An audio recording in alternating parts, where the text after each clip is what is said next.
Halo guys, welcome back to my channel. Kali ini Mimin akan menceritakan sebuah cerita dengan judul Battle Through the Heavens. Oke, buat kalian yang baru saja bergabung dengan channel ini, tolong dibantu dengan subscribe, like, komen dan share ke teman-teman kalian agar Mimin lebih semangat lagi dalam membuat konten.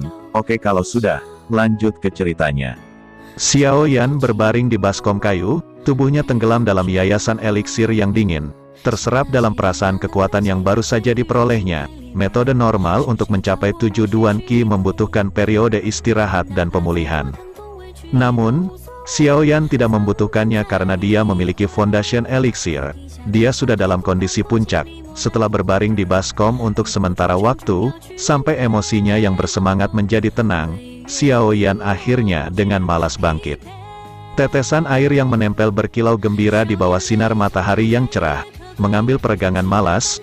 Tulang Xiao Yan memberikan retakan tajam seolah-olah mereka baru. Dengan ceroboh memutar kepalanya, tangan kanan Xiao Yan mengunci tempat tidurnya dan menarik pakaiannya ke tangannya. Bagus, Dou Qi saya meningkat sedikit. Aku seharusnya bisa mempengaruhi tindakan seseorang sekarang, kan? Xiao Yan bergumam sambil berpakaian sendiri. Sayangnya, Vacuum Hand ini tidak memiliki kekuatan apapun saat menyerang. Mengisap darah dari musuh seseorang hanya berlaku untuk orang-orang dengan Dou Qi yang lebih lemah dariku. Bagi siapapun yang memiliki Dou Qi lebih besar dariku, itu akan menjadi salah satu yang terburuk untuk digunakan. Merenungkan efek negatif dari tangan vakum, Xiao Yan menghela nafas kecewa. Namun, meskipun tekniknya mengerikan, itu adalah teknik Dou pertama yang dia miliki. Tepat ketika dia hendak melangkah keluar dari baskom, sebuah pikiran muncul di benaknya. Dia mengerucutkan bibirnya. Dengan mata berbinar, Xiao Yan perlahan mengepalkan tangan kanannya dan mengangkat tangannya sehingga tangannya berjarak sekitar setengah kaki dari vas bunga. Dia menatap tangannya dengan saksama, dan dengan sengaja menghindari melihat targetnya. Dou Qi Xiao Yan meledak dari telapak tangannya tanpa bimbingan Qi. Menjilati bibirnya, Dou Qi Xiao Yan meledak dari telapak tangannya tanpa jalur Qi atau titik tekanan yang direncanakan. Untuk dapat mengeksternalisasi Dou Qi tanpa menggunakan jalur Qi adalah sesuatu yang Da Dou Si hampir tidak bisa lakukan.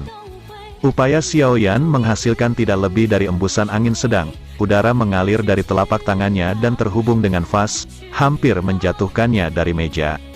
Meskipun ia gagal untuk mengeksternalisasi Dou Qi, wajah Xiao Yan menunjukkan ekspresi kegembiraan. Dia dengan bersemangat menggosok tangannya dan dengan cepat mundur beberapa langkah sebelum mengangkat tangannya ke vas lagi. Tangan vakum, raungan kecil dan gaya tarikan yang besar memaksa vas bunga itu berputar ke arah Xiao Yan. Tepat ketika vas itu berjarak sekitar 3 kaki dari Xiao Yan, gaya tarik di tangan Xiao Yan menghilang dan digantikan oleh Dou Qi dengan cepat mencoba untuk mengeksternalisasi di telapak tangannya.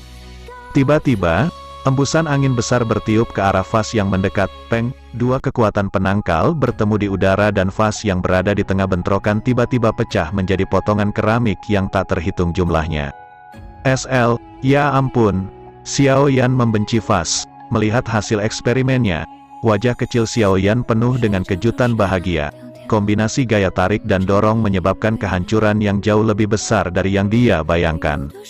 Meskipun banyak Dou Qi Xiao Yan hampir habis oleh eksperimen itu, Xiao Yan masih sangat bersemangat.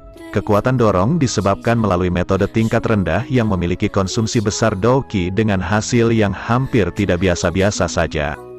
Jika dia memiliki teknik Dou yang merupakan kebalikan dari Vacuum Hand, maka keduanya digabungkan, dia yakin, akan memiliki efek yang hebat, berat, cukup bagus.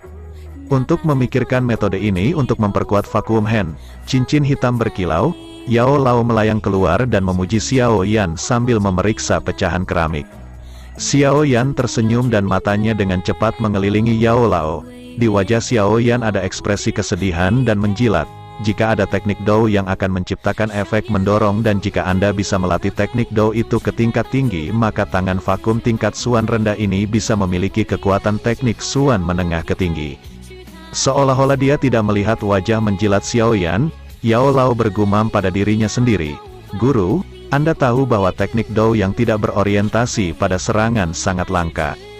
Mendapatkan tangan vakum adalah keberuntungan murni dan sekarang, di mana Anda mengharapkan saya menemukan teknik Dou untuk memuji tangan vakum?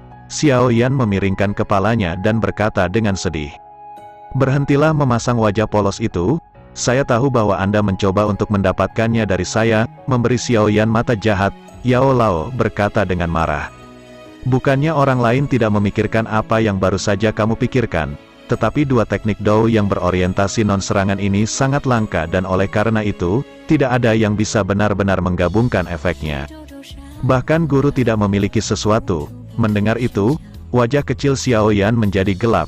Dia tahu bahwa tanpa teknik yang ditetapkan untuk menghasilkan kekuatan dorong, dia harus mengandalkan eksternalisasi Dou Qi-nya yang bukan langkah cerdas. Melihat wajah putus asa Xiao Yan, Yao Lao tersenyum sambil memijat keningnya. Setelah beberapa saat, dia berkata, sebelumnya ada seseorang yang meminta saya untuk minum pil. Saya pikir saya mengambil teknik Dou seperti vacuum hand sebagai pembayaran. Jika saya tidak memiliki pil yang sudah habis pada saat itu, saya tidak akan berdagang dengan orang itu. Ini sudah lama sekali. Jika kamu tidak mengingatkanku hari ini, maka aku mungkin akan benar-benar melupakannya. Baiklah, aku menemukannya, menggerakkan jarinya dari dahinya, Yao Lao meletakkan jarinya di dahi Xiao Yan. Dengan jarinya, arus besar informasi membuat Xiao Yan kewalahan dan hanya setelah beberapa saat akhirnya Xiao Yan memahami gumpalan informasi baru. Fire Palm, level Suan rendah, mampu menciptakan hembusan besar. Penjelasan sederhana bersama dengan nama yang tidak kreatif membuat teknik tingkat Suan rendah ini tampak sangat buruk. Pendiri ini adalah pandai besi yang telah menjadi pandai besi sepanjang hidupnya. Karena api tungku, setelah beberapa dekade, dia menemukan teknik ini. Menyaksikan Xiao Yan yang berwajah ketat, Yao Lao mengejek, memutar matanya, Xiao Yan cukup terkesan dengan pandai besi itu. Menciptakan teknik Dou bukanlah prestasi yang berarti dan jelas bukan sesuatu yang bisa dibuat oleh pandai besi yang menggunakan palu biasa. Fire Palm tidak sulit untuk dipelajari dan di bawah bantuan Yao Lao, Xiao Yan hanya membutuhkan waktu 2 jam sebelum memahami dasar-dasarnya. Berdiri di kamarnya, Xiao Yan menatap vas bunga terakhir di kamarnya, mengambil napas dalam-dalam dan melingkarkan tangannya, dia berkata, tangan vakum. Dengan tarikan yang kuat, vas bunga dengan cepat terbang menuju Xiao Yan, menatap vas yang masuk, Xiao Yan dengan cepat berhenti menggunakan vacuum hand dan memaksa Dou Qi-nya untuk mengikuti Key Paths of Fire Palm. Palem api tepat ketika vas itu hendak mengenai dahi Xiao Yan. Embusan angin kencang muncul dari tangan Xiao Yan dan tiba-tiba ruangan itu terkena angin yang setara dengan badai. Peng, suara renyah lain dari vas pecah terdengar tetapi kali ini, vas itu digiling menjadi debu halus dari dua kekuatan yang berlawanan, besar. Dengan debu putih menutupi seluruh tubuhnya, Xiao Yan dengan cepat melompat keluar dari Ground Zero. Ledakan, vas itu, menonton hasil vas, cahaya bersinar di mata Xiao Yan. Jika dia bisa menguasai kedua skill dan mengubahnya tanpa jeda maka dia bisa membuat orang yang tidak siap mengalami kerugian besar, menepuk debu putih. Xiao Yan tahu bahwa dia memiliki tugas pelatihan baru dalam 3 bulan ke depan. 3 bulan kemudian akan menjadi upacara kedewasaannya. Hehe, banyak orang mungkin berharap aku mempermalukan diriku sendiri di upacara kedewasaan. Kan, di ruang yang tersebar, tawa muda dan dingin terdengar. Oke guys, sampai di sini dulu ceritanya ya guys. Tidak lupa buat kalian yang baru saja bergabung dengan channel ini, tolong dibantu dengan cara subscribe, like, komen dan share ke teman kalian. Oke, kalau sudah, sampai ketemu di video selanjutnya. Bye bye. 星空苍茫，听闻笛声悠悠飘荡在心房，琴声皆唱。